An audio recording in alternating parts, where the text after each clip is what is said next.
So Big Pharma and Big Food decided to work together and create this cycle. We just make everybody just sick enough. We're not trying to kill them. We just want to make them sick enough so we can make money off of them. And it's a big circle. I mean, I'm going down a rabbit hole, but if once you open up your eyes, close your mind, and you really be careful about what you put in your body.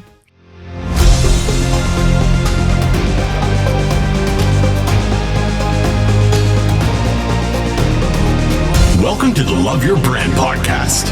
If you're looking for real conversations with real people, you're the right place. Let's go!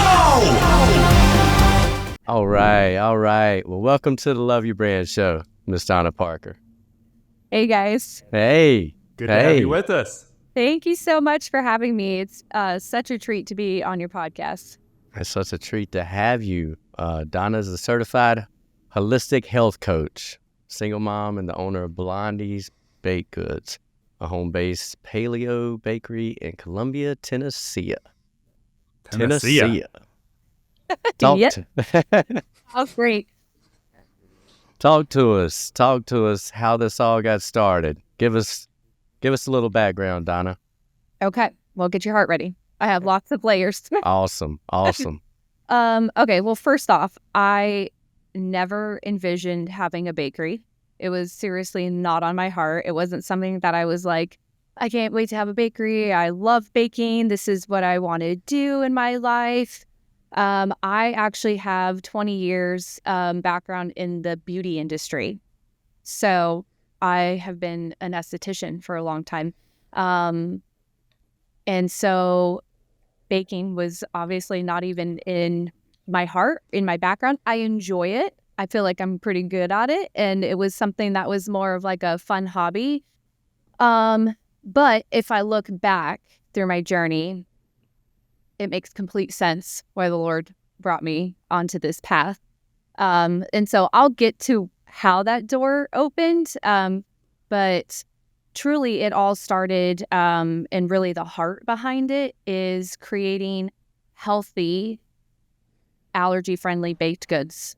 And that's because I healed my body from a lot of inflammation, autoimmune issues, and that I did that primarily taking gluten out of my diet. Sure. So I'm your typical person that got trapped up in the big pharma, big food world, and the sickness rabbit hole that it kind of puts you into. In my early teens, suffered a lot from endometriosis.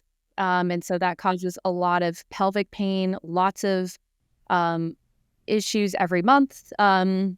It's where the uterus does not shed properly. And so it's in and out of the doctor very frequently, trying to figure out what's going on with me. In my late teens, I think I started birth control when I was 15. And that was the prescription. That's the direction that a doctor will take you. They'll say, okay. For your hormones, right? Yeah. They'll just say, oh, well, and they can't even determine if you have endometriosis until they do surgery, and they do a liposuction surgery. So they'll kind of do the little checklist, like you have all of these symptoms and they seem to match to this, but take birth control and you'll be fine. It wasn't fine.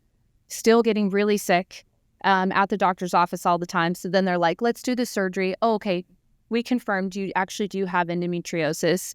And then towards my late teens, I suffered from a ton of anxiety, depression. I remember going to the emergency room in the middle of watching a movie, not understanding why my heart was racing, why I thought I was jogging, but I was watching a movie, and come to find out that's anxiety. So that was kind of my first bit with anxiety. So then I have birth control, anti-anxiety med, antidepressants, Vicodin, and Percocet. And that is the perfect combo storm that they had given me by the time I was 20. Whoa. Unbelievable. Say those again. Okay, so I was on birth control, and then I had anti-anxiety, so Xanax, antidepressant, and then a cocktail of Vicodin and Percocet, because nothing would ever take the pain away. So they would say, oh, Wow. well, try this, and then throw an ibuprofen into the mix. And so I was getting sicker and sicker. And then on top of it, I had chronic sinus infections. So probably 3 times a year, I'd have horrible sinus infections. So then you throw in antibiotics into the mix. So I'm completely destroying my gut, and I am even sicker now. I have another surgery, and they say, oh, your endometriosis is so bad, it's spread. We can't get the inflammation under control. But hopefully this surgery will help. So then a couple years later, still on that same cocktail, and I go to a specialist, and they were like, you actually need to have a hysterectomy.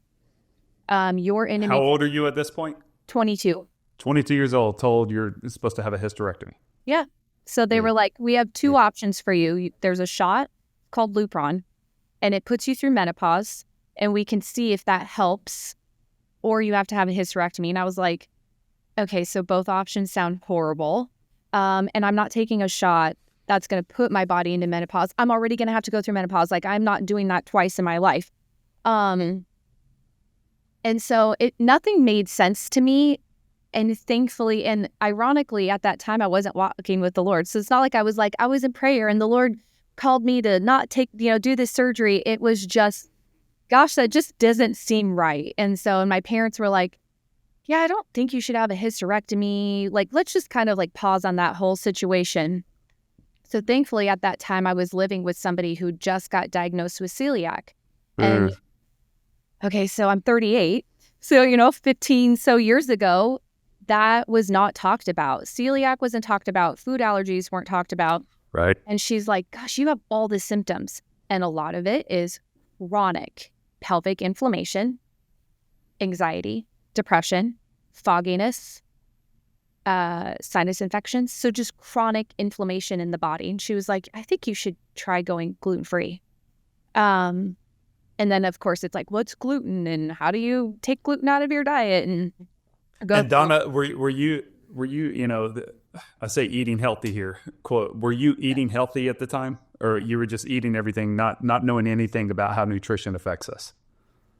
Well, I did have an idea, but I fell into the trap of whatever diet was there. So before even having this journey, food and I never had a positive relationship. I always battled with my weight, always struggled with body image issues.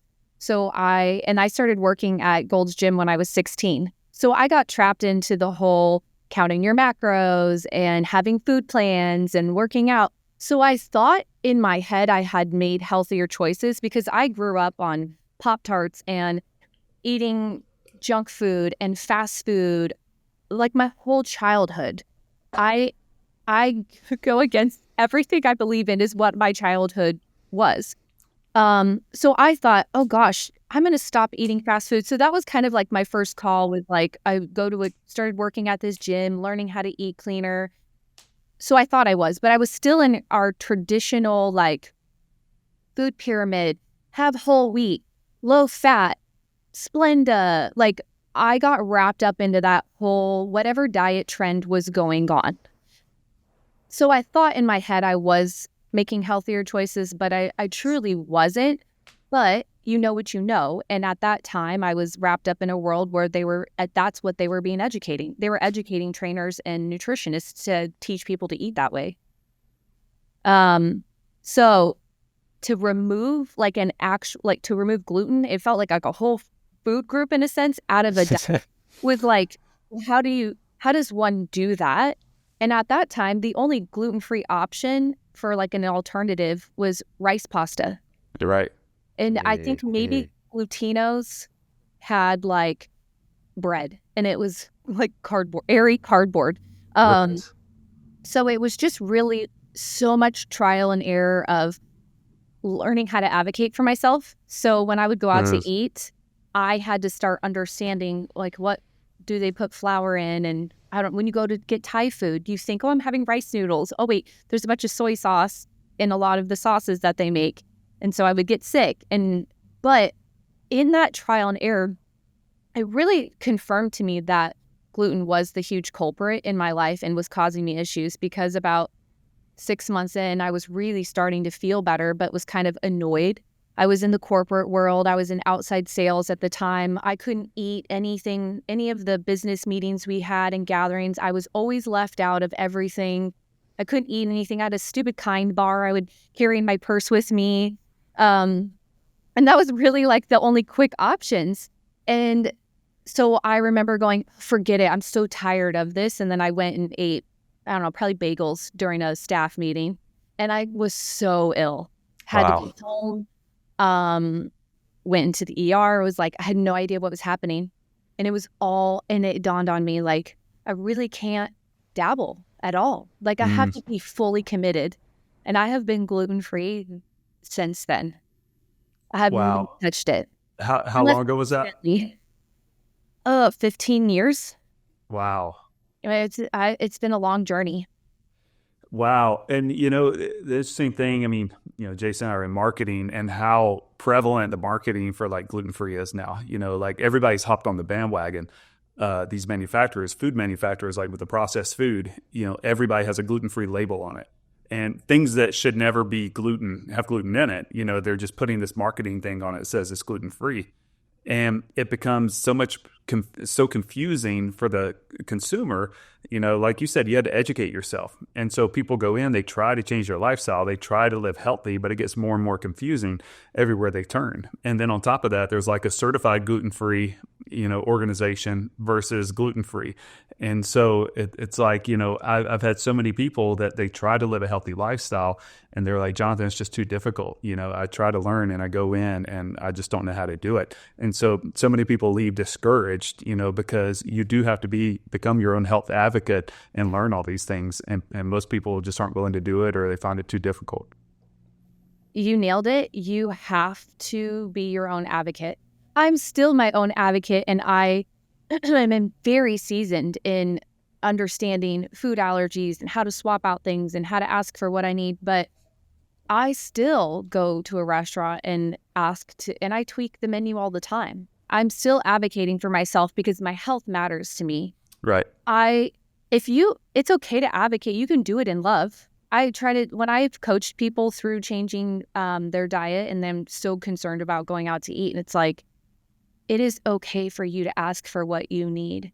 And I had to learn that in a lot of ways, in different scenarios in my life, the hard way. And I think it's a beautiful thing to be able to understand how to advocate for yourself, and your health is so important. 100%. 100%. And, I have, there have been a lot of people that have picked on me, made fun of me, for the lifestyle. I mean, health is number one to me. And, you just got to, when you find what it is that truly matters to you, other people's opinions really are none of your business. And so you just got to brush them off. Because I think so many people, they don't understand the importance of nutrition and really how it kind of is a culprit behind almost every disease on the planet, apart from stress. And so, I had friends that just ate garbage and like they wouldn't get sick.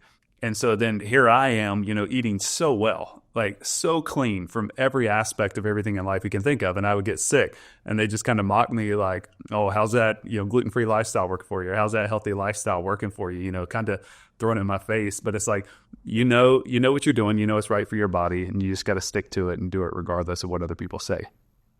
Yeah. The huge part of making this transition is because I wrestled with so many diets. I was always on a diet.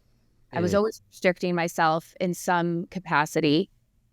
This world and diving into it really helped me break free of that diet lifestyle, because then I dive into the paleo world. So I was working out at a CrossFit gym. This was like 13 years ago. So this was fairly new, CrossFit being on the scene. And they talked about the paleo lifestyle, and I was like, okay, I'm into diets, right? So I was like, okay, well, tell me about this diet. And I educated myself on paleo, and it was like taking my gluten-free world to a whole nother level. So then I'm removing processed sugars out of my diet, because at that time I didn't. It was just gluten. I just eliminated gluten. which, don't get me wrong, doing that eliminated a lot of crap of food choices. But now we're looking at no processed sugars. So all of those like faux gluten-free stuff that was starting to come out on the scene, can't touch that. Soy, so no seed oils and no dairy.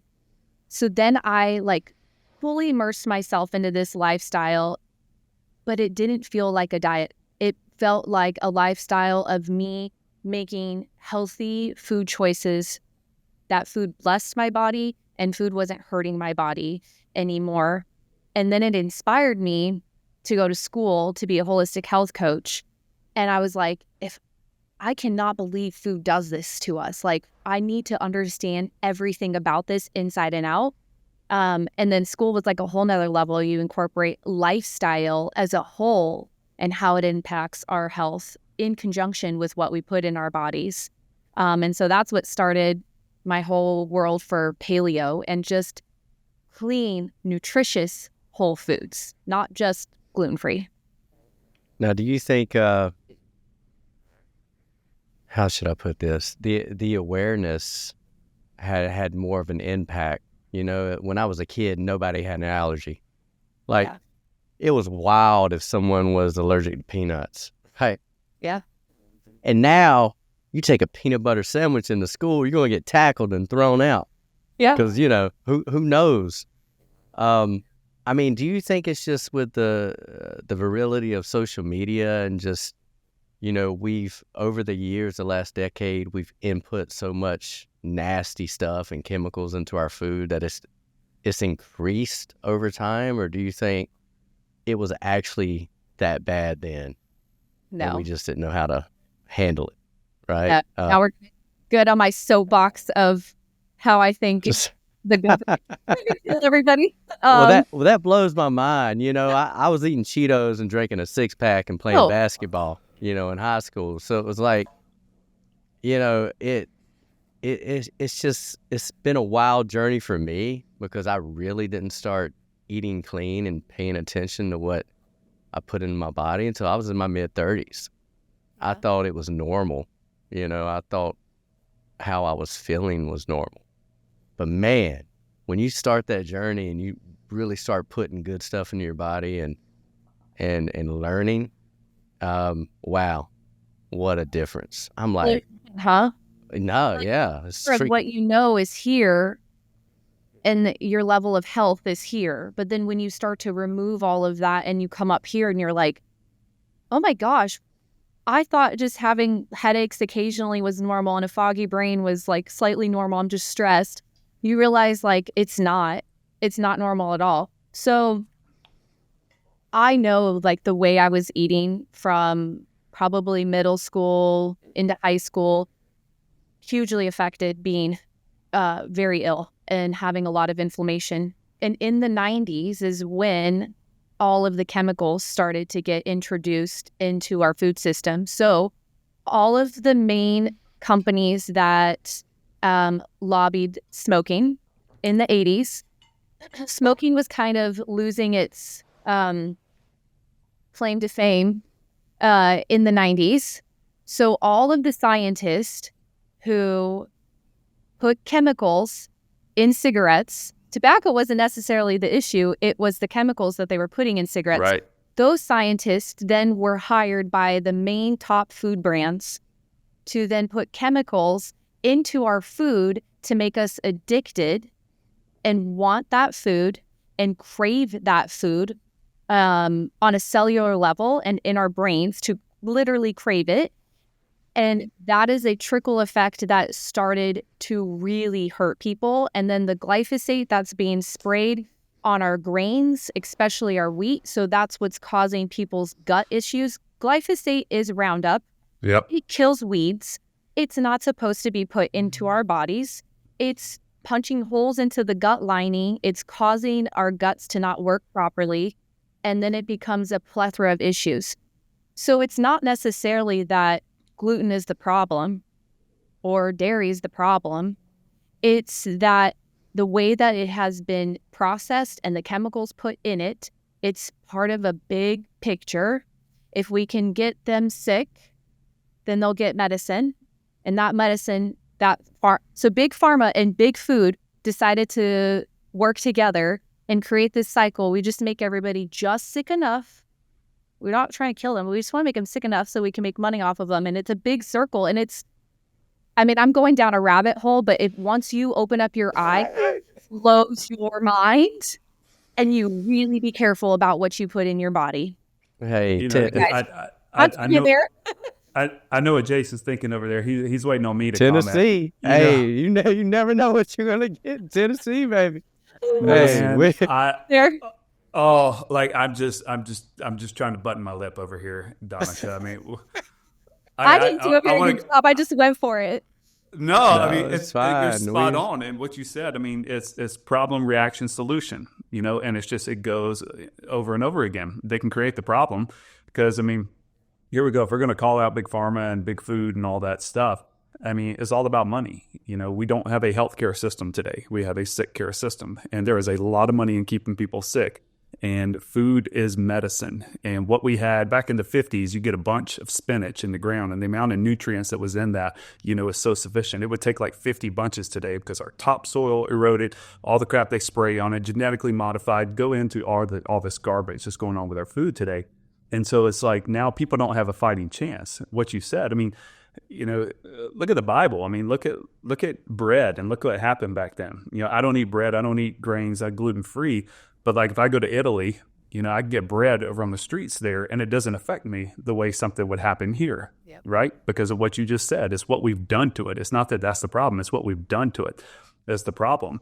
And so we're already set up for this, just demise of our immune system, our health. I'm going to go down a rabbit trail as well. So, I think as we keep progressing, with your story, it kind of makes sense what from the perspective of what happened to you. You saw your health just eroding in front of your eyes. You were witnessing. You made one small change just in food, and you started seeing results immediately from that cocktail of 5 or 6 concoctions that you said that honestly somebody with a weakened immune system that could have killed. It's crazy that you're alive for what you were taking just all at gluten once. Too. She just removed gluten. Remove gluten. Yeah. That was it. Like she said, because you have all this other crap like seed oils and stuff. I mean, what that does to your body, I mean, it's jet fuel. It's not a food that belongs in our body. And she just started with one thing. So without us going down that rabbit trail, Donna, when we get together for podcast 2 inside the mobile studio, that's where we'll go. But all right, so where are we in the journey? So you were told you were going to get a hysterectomy. That's what you needed. Your friend recommended you take gluten out. So you removed gluten. You started seeing immediate change. You were at CrossFit. You started seeing the different diets, paleo, starting changing everything.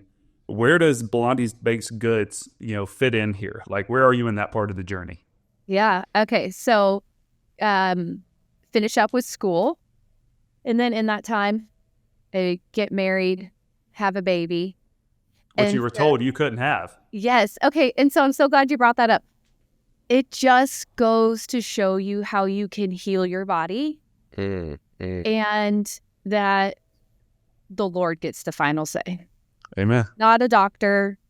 Like I remember going, I don't think I even kind of registered it. I just, let's be honest, guys, I was not trying to have a baby. I stepped into my relationship saying, I cannot have a child.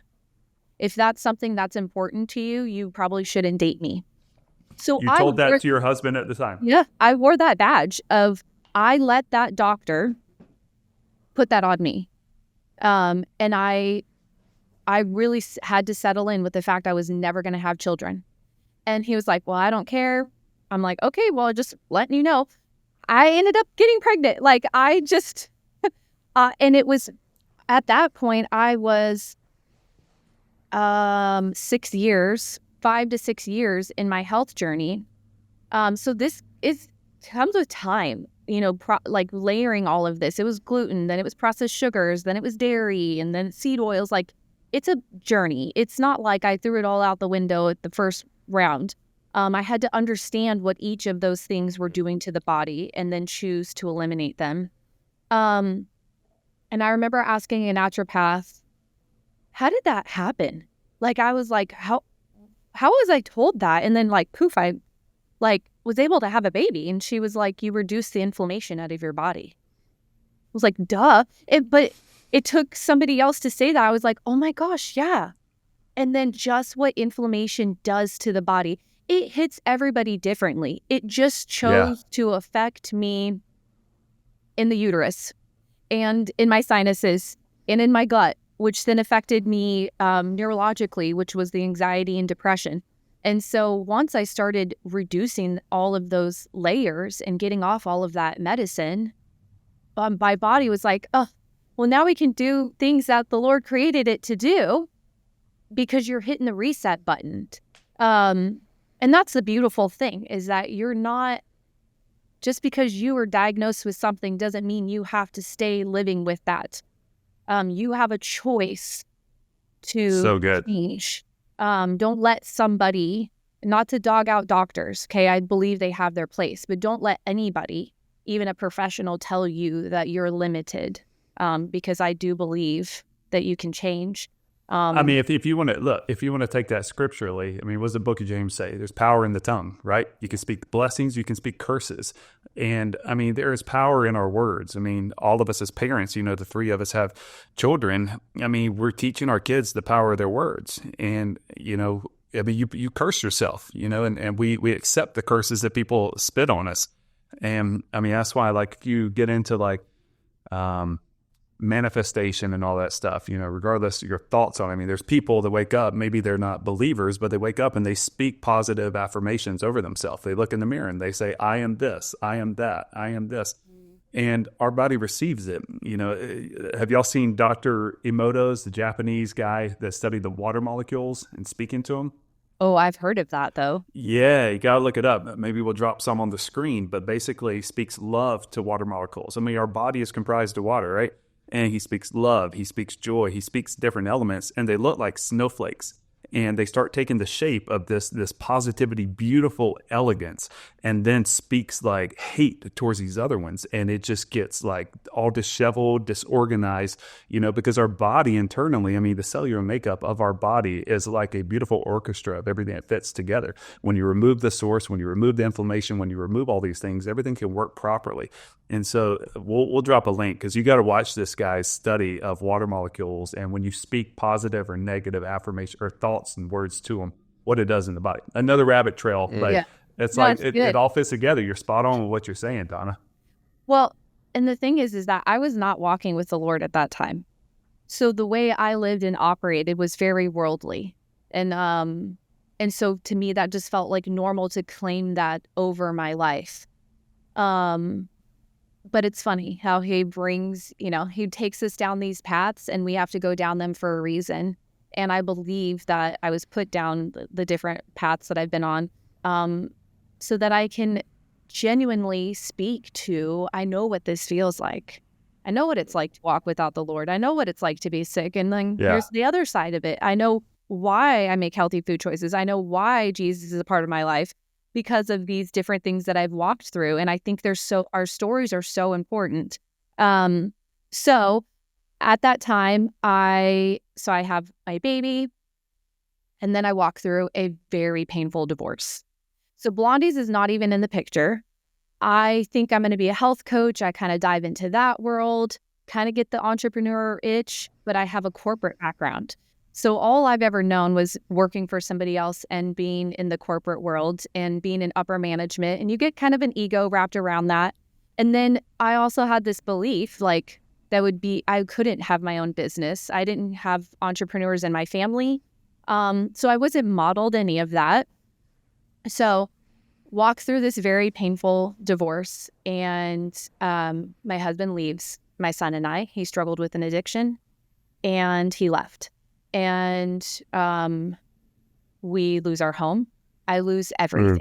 And at that time, a month before he left, I felt this deep call to walk with the Lord. I was like, I want to know who Jesus is. I'd never been to a church. I was not raised as a Christian. I had little bits of it here and there, but I wanted community in my life, and I never had that.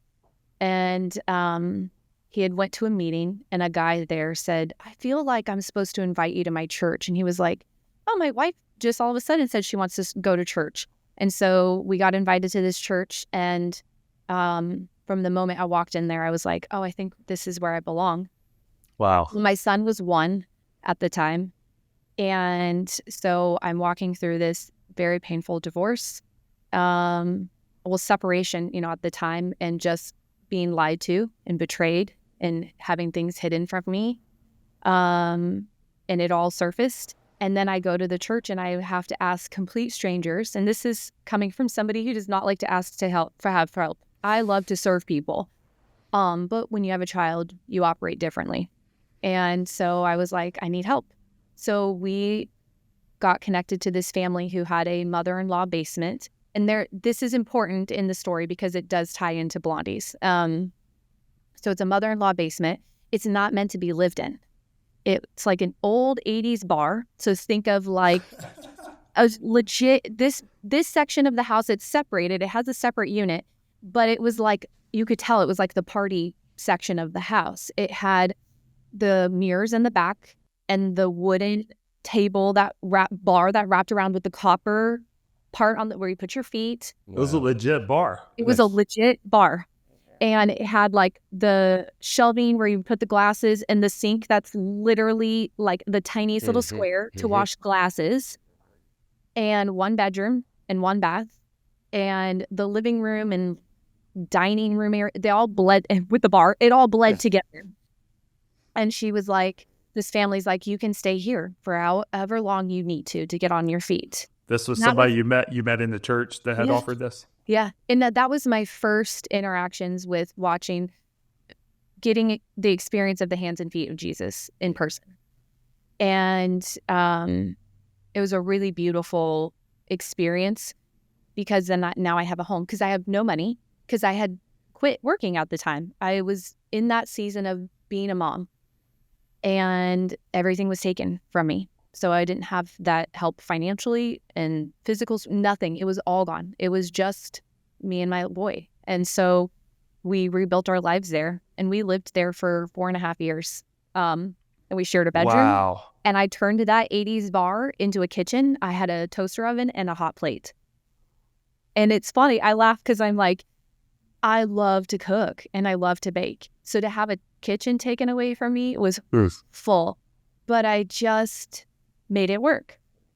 So I go back into the aesthetics world. I'm like, well, this is my jam. I'm good at it. I know how to do this well. And I'm working out of a hair salon and I love coffee shops. I think they are the heart of a community. Bible studies happen there. Dates happen there. You meet with your friends. Interviews are there. I just think like so many wonderful things happen in a coffee shop and I love coffee. And at the time, I was living in the Portland metro area in Oregon. And Oregon's a big foodie scene. So Oregon's got great food. And they do it well there. And so this is 2019. And the gluten-free and the paleo scene's kind of like really picking up. But no coffee shop in the area did gluten-free well at all. And so I go complaining to the coffee shop owner. I'm like, hey, let's be real. I work next door and I love coffee and I'm going to need to be able to have snacks and a cup of coffee. And you have nothing. You have 1 item and I'm so sorry, but it tastes terrible. It's like a hockey puck. Yeah. Disgusting. And that's like seems to be the theme. What's the deal? Like why can't we find anything better? And I had a relationship with her, so I could be that blunt with her. And she's like, I know, but everybody feels that way. And I was like, we're in Portland.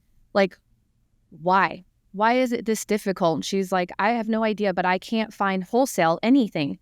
What would you do? And so I was like, it's like I'm over here like, I put makeup on people and give facials. Like, why are you asking me what would I do?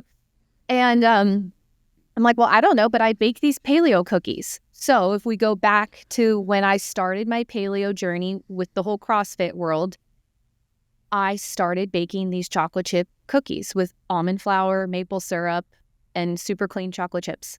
Just a recipe you just kind of formulated yourself? Yeah, I had a little inspiration and I had been tweaking it for years. Like they became like the thing that all of my friends would ask me to make. So then I started put toasted pecans in it. I added more vanilla. I changed up the chocolate chips. Like I was always tweaking them.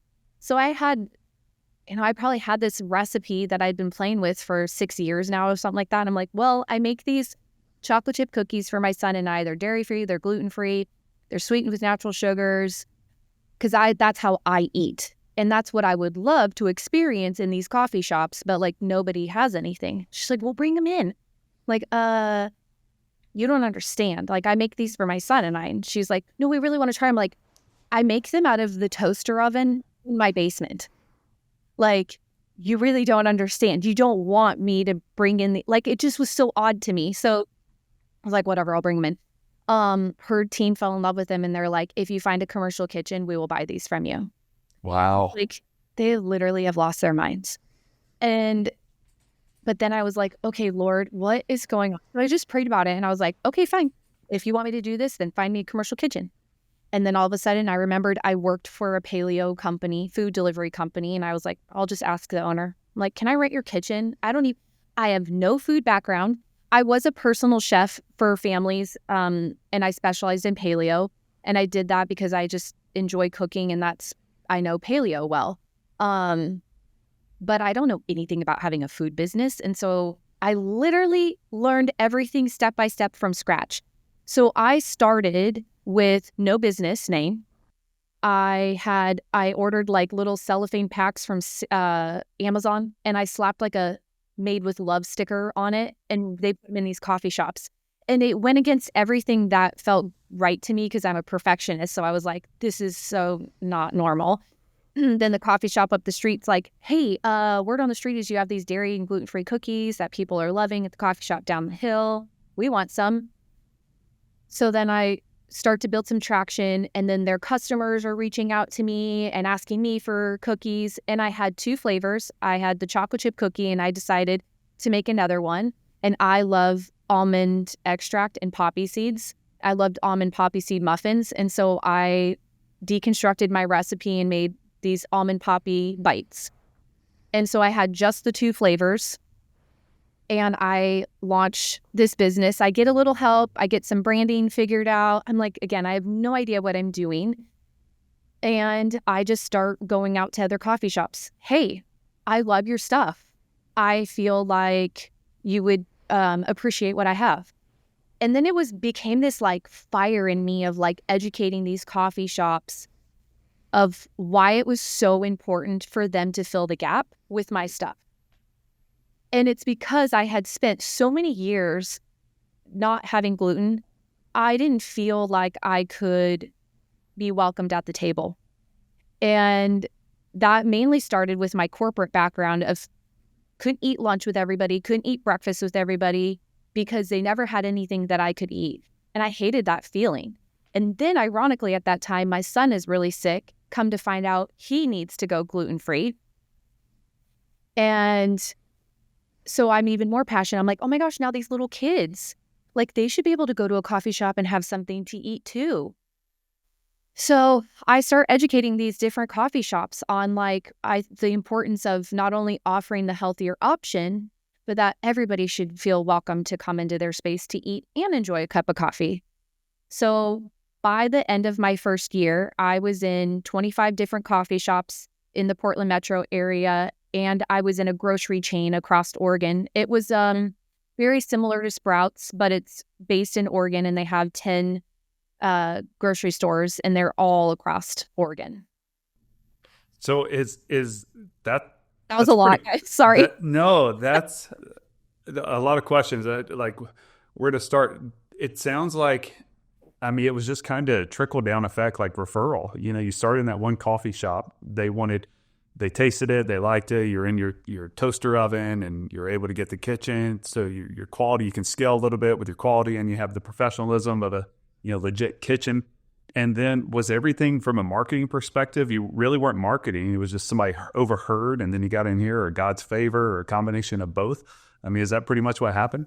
Yeah, because I'm terrible with social media. I still am. But I had my sales background.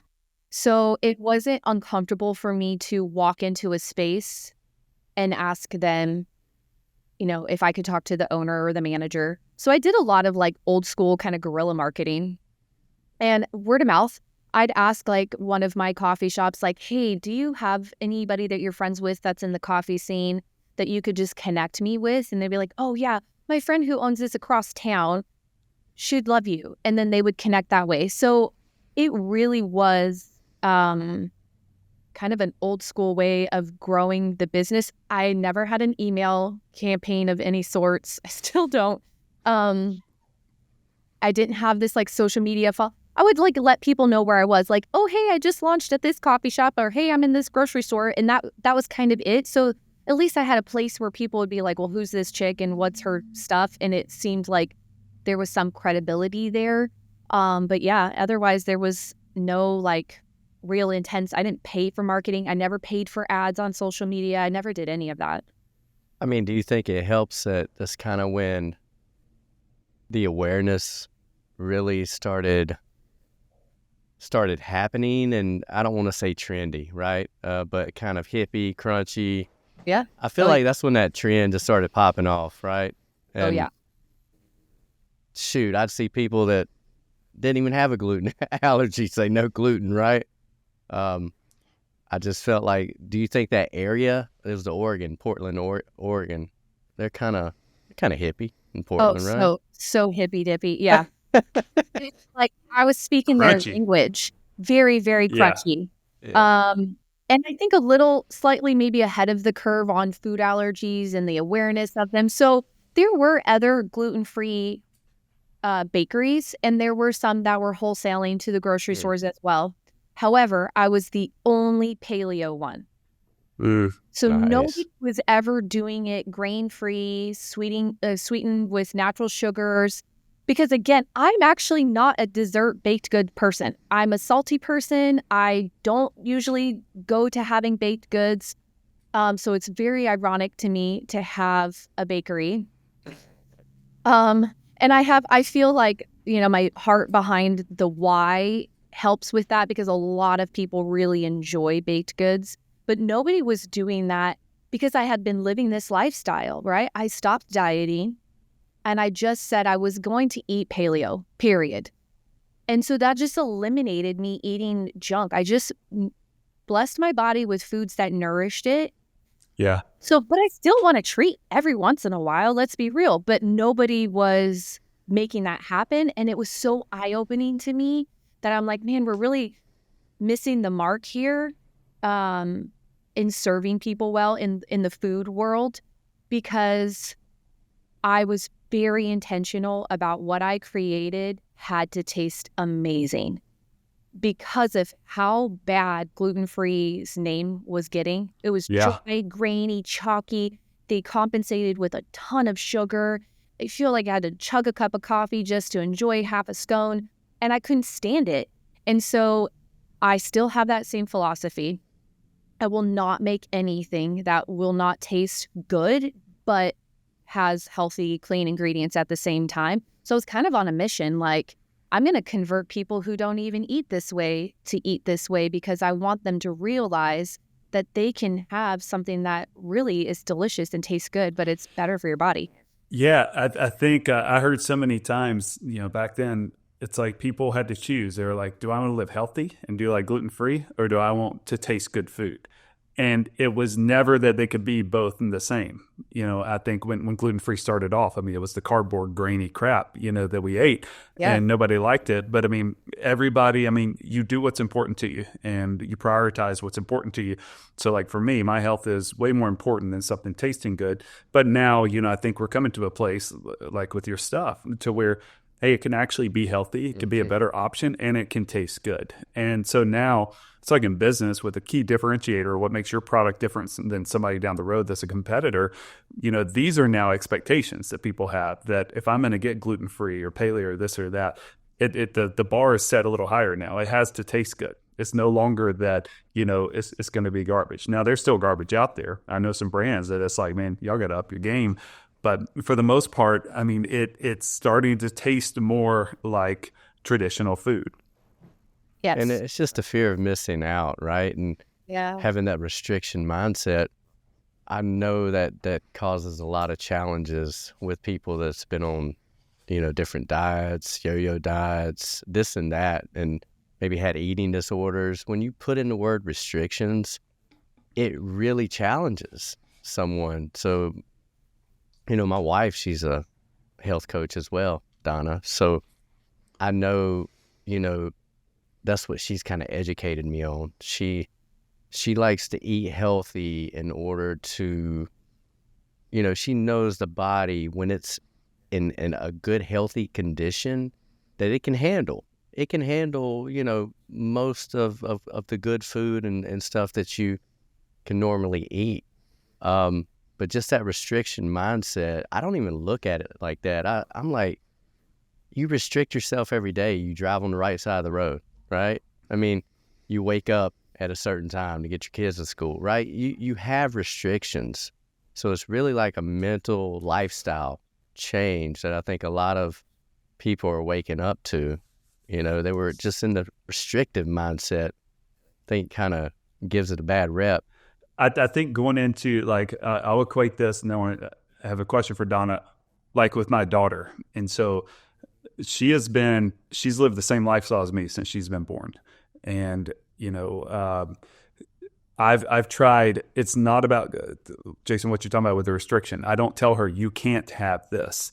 Because, when we're told we can't have something, at some point we want to buck that system. It's like you hear about the kids that go off to college and they rebel because they were told so long, under my house, you're going to abide by these rules and you can't do this. And they're like, no, I'm free. I'm going to do it. It's with this, and I've heard your heart, Donna, about educating, and it's a passion of yours. It's like I tell my daughter about these things. I educate her on what it does in the body. I educate her on what true food is, what real food is versus this. And I try to empower her to make her own decisions to where, she won't say, I can't have that. She'll say, I don't want that because I know what it does in my body. And she's 9 now, and she's been doing this since she could talk. And it was like one time she had to be, or maybe she was in Sunday school at church or something like that. And they had, snacks and cookies and this and that. And they offered her something. And she said 3 things. She was like, is it organic? Is it gluten-free? Did you ask my dad? Did you ask my dad? Right. And, it was like at an early age, but it's like I just try to instill these principles. And so now the way that I live my lifestyle is not that I'm self-disciplined, have strong self-control. Like that's really not a challenge for me. But it's because of what I know. It's like if I look at something over there, I have no desire to put it inside of my body because I know what it's going to do in my body.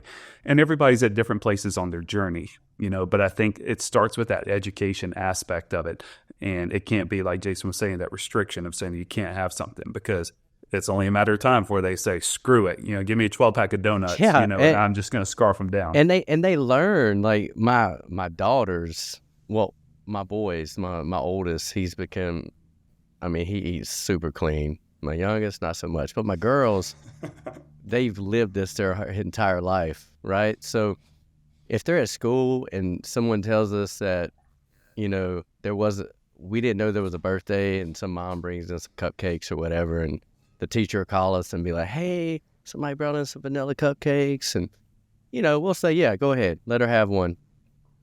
Because they don't have any, real crazy allergic reactions or anything. But what they'll do is they'll have self-control. Like they'll maybe eat half of it and just be like, oh, Daddy, this is too sweet. This is too much. It's like they're not used to all that. So when they do have it, it's like they'll have a little bit, but they don't go crazy on it because they're just not accustomed to it, right? Which is pretty cool, you know? Very cool. All right, I want to get back to Donna. Yeah, get back to Donna. Oh gosh, guys. So where we are, you're in Portland, Oregon. You are inside of 25 coffee shops, 10 grocery stores. Yeah. Like that's a strong presence. It sounds like you're doing a good job. That's not bad. But now we know that you're not in Oregon anymore. You're in Tennessee. So where does that transition happen? Walk us through that. Well, and mind you guys, like being a full-time single mom, I was still doing skincare. And then I became a wine rep. And so Oh, I went back into my sales world because the entrepreneur world always felt so uncomfortable to me. And so I still had that pull to the corporate world, and was just believing that I had to do those things to fill the gap, because the business always paid for itself. So I never got a loan.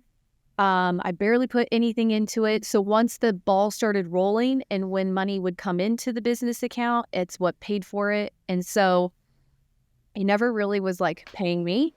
But I believed in it, so I kept it going.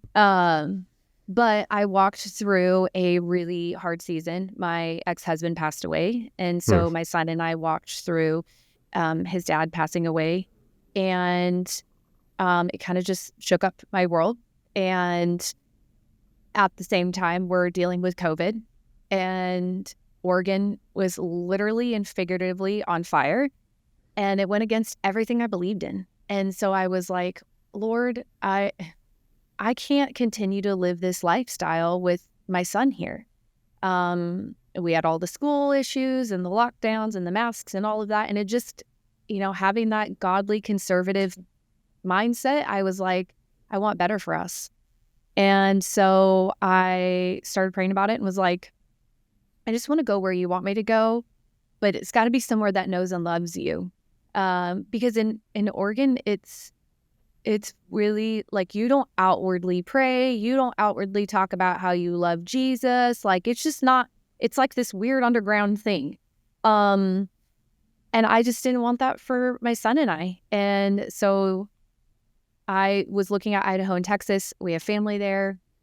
I have a friend of mine introduce me to her friend. I'm catering her daughter's wedding. We start talking and she was like, tell me what makes your heart happy. I go into this whole thing and she just says, you belong in Franklin, Tennessee. I'm like, I don't even know where Franklin is. I've never been to Tennessee. She's like, oh, it's near Nashville. I'm like, oh gosh, Nashville's always been on my bucket list. I love country music. The Christian music scene's amazing there. I've always wanted to go, like, out of anywhere in the US, Nashville's always been the place I've always wanted to go to. And she was like, no, I believe like the Lord's calling you to go there. I'm like, that's cute. Like, how am I going to do that? I'm like, it's just me figuring this all out. And so I started praying about it, and there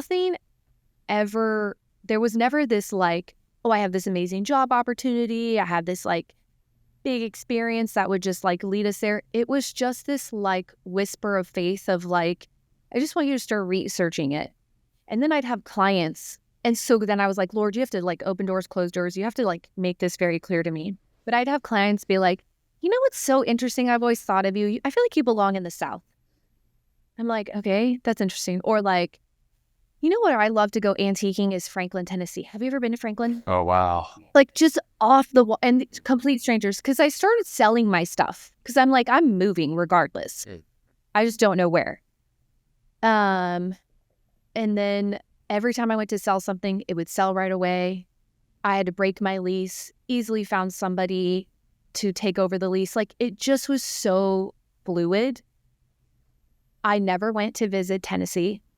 I didn't know a single soul. I just knew that if the Lord was going to carry me through everything I had walked through, the trauma of what I went through, the living in someone's basement, starting my faith with him in that same time, diving into what that looks like, him always caring for us.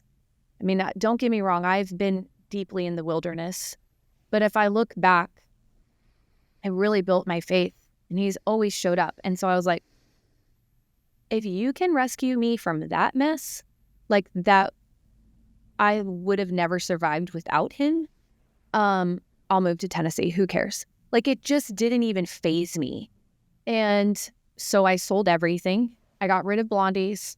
I got rid of my aesthetics business. I walked away from my wine job, which was actually paying me really well. And I got rid of it all and packed up our stuff, and I moved my son and I here. We left my parents. I left my community. I left my church. I left everything comfortable to me. So on paper, I looked stupid.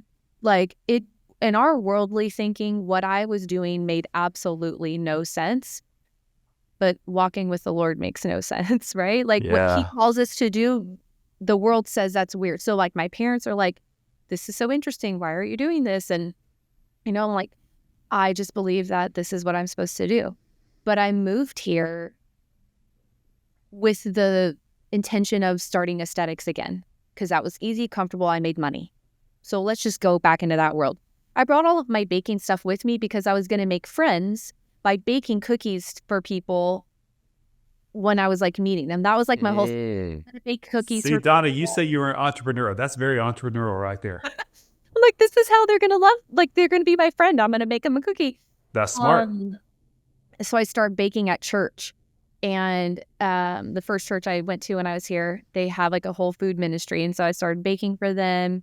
All of a sudden it started like stirring up again. All this to say is that, so I've been here for 3.5 years. In January of last year, the Lord really closed my doors with aesthetics in ways that made no sense, but was so clear that he was like, I felt like I was told to come to Tennessee and not work. And I just couldn't like believe that. So I started working. And so he was like, gosh, silly girl, I'm going to shut this door. I'm going to shut this door. So I like went through some hard seasons of, I mean, you have your son, work and life. so you're thinking, yeah, I got to provide for him. Provide. Yeah. So I'm like, I have to find a way. And those doors shut.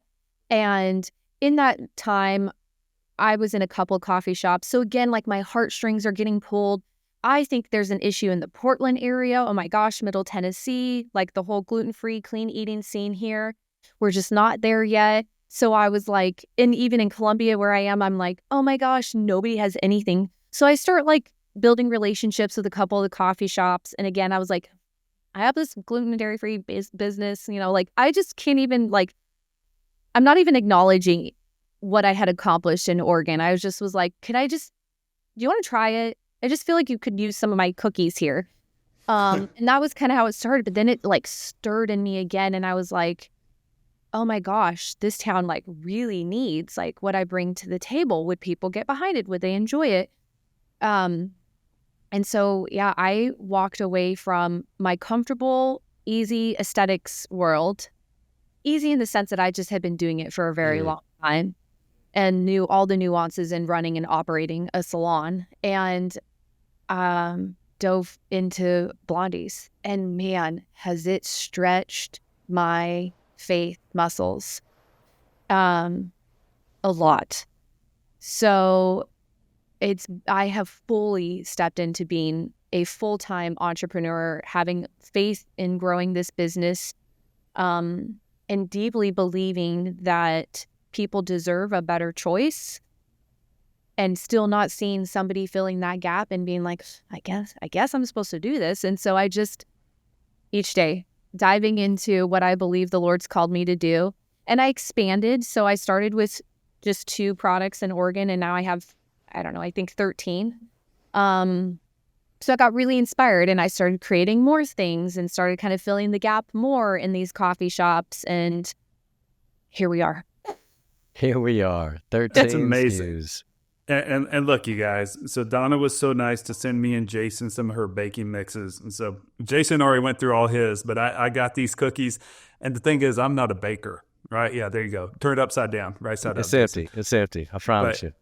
No, I'm not a baker, but I mean, my daughter and I at 9, we bake these things together, and they're so good. They truly are. When we talk about it, they don't have that gritty. They're not overly sweet. Yeah, they don't taste like cardboard. Donna, what I love about your story, let me nibble. I'll talk on meeting. What I love about your story is that, pretty jealous. I know, right? Yep. So good. Now, I can't stand when people talk and eat, and I'm doing it. But what I love about your story is, when I came out of college, I went into the corporate world, just like you had background in the corporate world. And I was just basically collecting a paycheck. There was no passion there. I was working for the man. I was being overworked, underpaid. You hear so many people say it. I saw the trajectory in 20 years. I just climbed that corporate ladder, I go from a coordinator, a supervisor, manager, director, senior director, vice president, blah, blah, blah. Get, $100 a month raise, every 3 years kind of a thing. And it was like, it was just killing me. And, with you have your personal story. We all go through stuff, right? We go through trials. We go through, just hard times in life and hard seasons. And that's all they are, is seasons, honestly, because they all come to an end. But you've taken something that could have torn you down, and you've repurposed it and packaged it into something beautiful to help other people. And as opposed to just going and collecting that paycheck, because as you shared, you were covering your cost, but it's not that it's giving you this lavish lifestyle, because that's not what your focus is. Your focus is to educate. Your focus is to make impact. Your focus is to help others, build community, and seeing, like you said, coffee shops are a place where Bible studies happen, first dates happen, people gather, they play games and do that. And so I know you're kind of in transitionary time, and we're right up against time, which I think is a beautiful place for us to put a pin in it for now, before we have you on again in the trailer. But we're behind you, championing you on. And I think one last question I would have for you to share with our audience is, like, what through the journey, because I know you don't like questions being asked, you like to be kind of on the spot so you can see what the Lord wants to say through you. So didn't give you this question in advance. It's okay. But through everything that you've gone through, what could you share with people of what is done, what is created within you for where you are today? Ooh, that's good. Resilience. There's a lot of resilience that has been built up in me in the trials and errors of life. And that I can duplicate that into my business too, into this walk. I think our whys deeply matter. And I always heard that, and I was like, whatever, everybody always says that. I don't even know what that means half the time. But when I really dove into it, it does matter, and it is an anchor, because I have wanted to give up many times, because it's all on me. But I have this knowledge, I have this passion, I have this desire. Beneath the surface of it is deeply rooted into pointing people to Jesus, to heal their bodies, and legacy.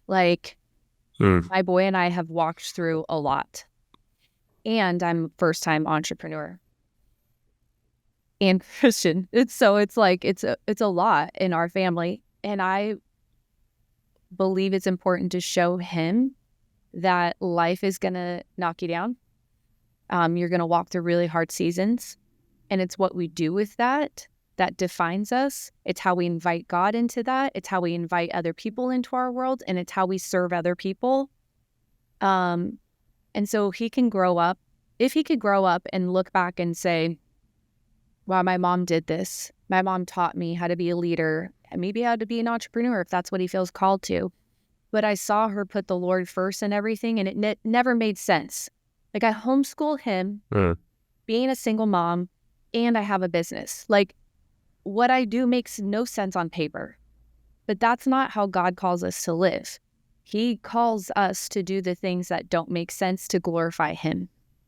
And so I don't know if I really even answered your question, but that's just what I believe is, these are the most important things that have anchored me in my business. And when I really got to the root of it, and when I wanted to give up and walk away, it was like, oh, so you're going to walk away from what you believe is a mission. And even if it's the smallest impact, it's an impact that I believe I want to make in people's worlds. And then I want to show my son the power of legacy and breaking generational chains and making a difference in people's lives, and how that matters. And then just how we faithfully walk through that when it doesn't even make sense. That's beautiful. So good. I love it. Your son is very blessed to have you as his mom. Thank you. You're a good role model for him. Donna, how can people that want to get plugged in with you, want to follow you, want to order baking mixes, send them to a link or social? Where can they find you? Blondies with a Y, so BLONDYS, baked goods with an S at the end. Facebook, Instagram, website. It's all under the same handle.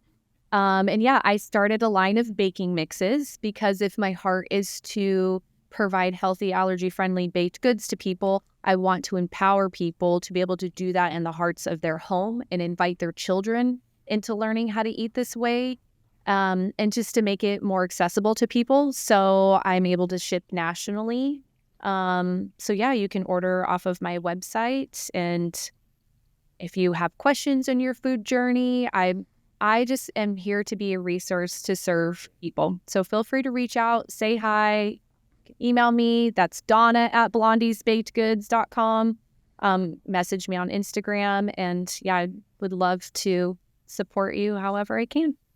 Yeah, awesome baked goods, Donna. I mean, awesome business. And, I've got a heart for entrepreneurship. I think every individual should explore that, whether they're partnering with other businesses, brands, doing it part-time, working for a company. I think it really brings out the best in their life, because it's like sports. That's why I believe in sports so much. It's about teaches you how to get up after you're knocked down. You're always going to run into issues. And the more that we can share, look, they're still going to have issues. But if we could just give someone a slight advantage, maybe they could just dodge one every now and then I look at that as a win, right? Because it's tough. Even when you graduate and you have people under you, you have multiple businesses, just a new kind of problem, right? But you're still going to have problems and still going to want to quit, still going to say, hey, I want to do this, I want to drop this. But I just appreciate you sharing and being so vulnerable with your story and intimate. Thank you so much. And we definitely look forward to having you in the trailer. Yes, I can't wait. When we come back. And also, Jonathan did mention that you wanted to maybe touch on a new service opportunity or something you were kind of brainstorming. I wanted to give you that opportunity to share that here at the end if you wanted to. Oh, thank you. I appreciate that. There's so many food brands out there, and a lot of their main goals is to be in a grocery store. And I was in a grocery store, and it was a wonderful experience. But as I have sat through just this refining in my why, so that I will keep moving forward and things, I went back to the basics, and my heart is in coffee shops and in community. And so I decided to really shift in focusing more on the baking mixes so that I can help teach other coffee shops how to do what I do, and providing that gap inside their shops so that if you're in a small town, you can have the tools that you need to provide the healthier choice. I don't want it to necessarily be because it's gluten-free and it's dairy-free. Those are bonuses. To me, it's just I want to provide the better choice for people. And so if I can inspire all of these other businesses to be able to do the same so that people can come into their space and everybody feels welcomed in, then that is part of the mission. And so I want to help serve other coffee shops and cafes to be able to offer these pieces and grow their menu so that anybody can come in there and they can eat something and it's going to be nourishing and bring them joy. Awesome. That's the worst place to be is in a coffee shop, starving, and they've got like 3 different scones that you can't eat, right? Yeah. So you heard it first, ladies and gentlemen. Miss Donna Parker, thank you so much. Thank you. Thanks for joining us today, Donna. Yeah, thank you for having me. It's such an honor. Awesome. Chat with you guys later. Thanks for joining. Bye. Thanks for listening and joining us on the Love Your Brand podcast. Stay tuned for the next episode, and remember, share the love.